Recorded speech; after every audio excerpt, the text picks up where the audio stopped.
The Dark Night of the Soul by St. John of the Cross. Book 1, Chapter 13. Of other benefits which this night of sense causes in the soul.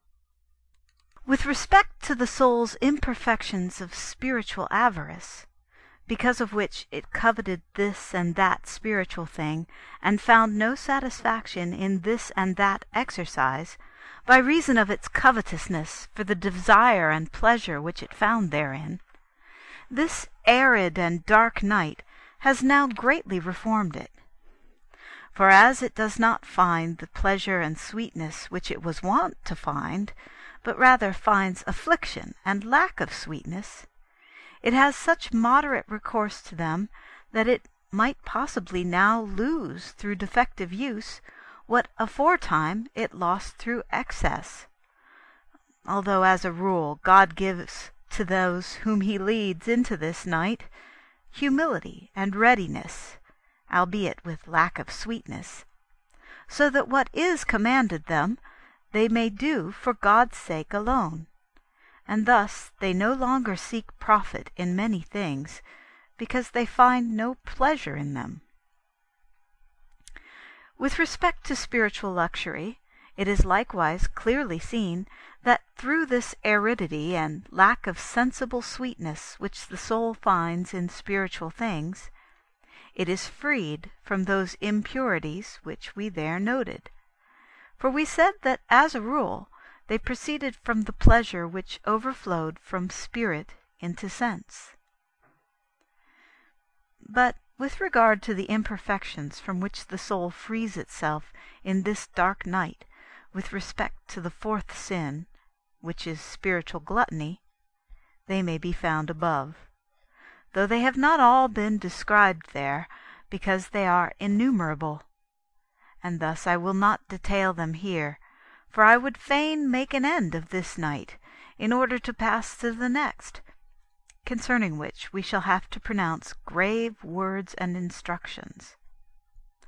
Let it suffice for the understanding of the innumerable benefits which, over and above those mentioned, the soul gains in this night with respect to this sin of spiritual gluttony, to say that it frees itself from all those imperfections which have there been described, and from many other and greater evils, and vile abominations, which are not written above, into which fell many of whom we have had experience, because they had not reformed their desire as concerning this inordinate love of spiritual sweetness.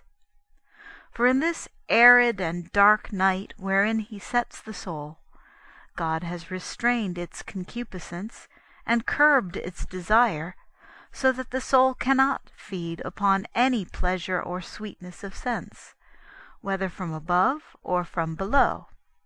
And this he continues to do after such manner that the soul is subjected, reformed, and repressed with respect to concupiscence and desire.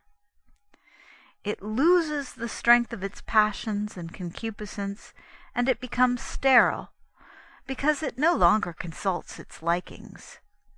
Just as, when none is accustomed to take milk from the breast, the courses of the milk are dried up, so the desires of the soul are dried up.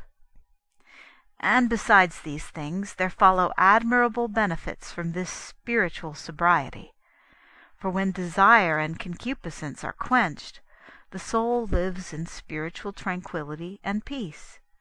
For where desire and concupiscence do not reign, there is no disturbance, but peace and consolation of God.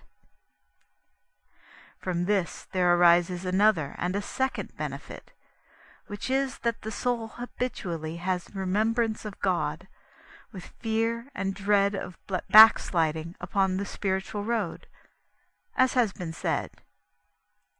This is a great benefit, and not one of the least that results from this aridity and purgation of the desire, for the soul is purified and cleansed of the imperfections that were clinging to it because of the desires and affections, which of their own accord deaden and darken the soul. There is another very great benefit for the soul in this night. There is another very great benefit for the soul in this night, which is that it practices several virtues together, as for example, patience and long-suffering, which are often called upon in these times of emptiness and aridity, when the soul endures and perseveres in its spiritual exercises without consolation and without pleasure. It practices the charity of God, since it is not now moved by the pleasure of attraction and sweetness which it finds in its work, but only by God. It likewise practices here the virtue of fortitude, because in these difficulties and insipidities which it finds in its work, it brings strength out of weakness and thus becomes strong. All the virtues, in short, the theological and also the cardinal and moral, both in body and in spirit, are practiced by the soul in these times of aridity.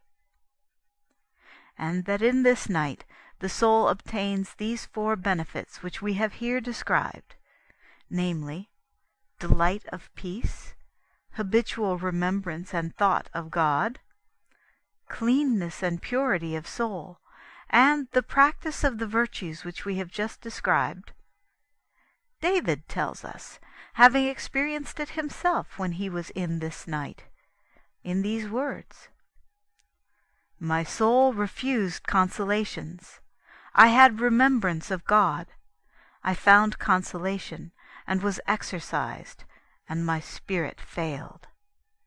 And he then says, "And I meditated by night with my heart, and was exercised, and I swept and purified my spirit." That is to say, from all the affections. With respect to the imperfections of the other 3 spiritual sins which we have described above, which are wrath, envy, and sloth, the soul is purged hereof likewise in this aridity of the desire, and acquires the virtues opposed to them,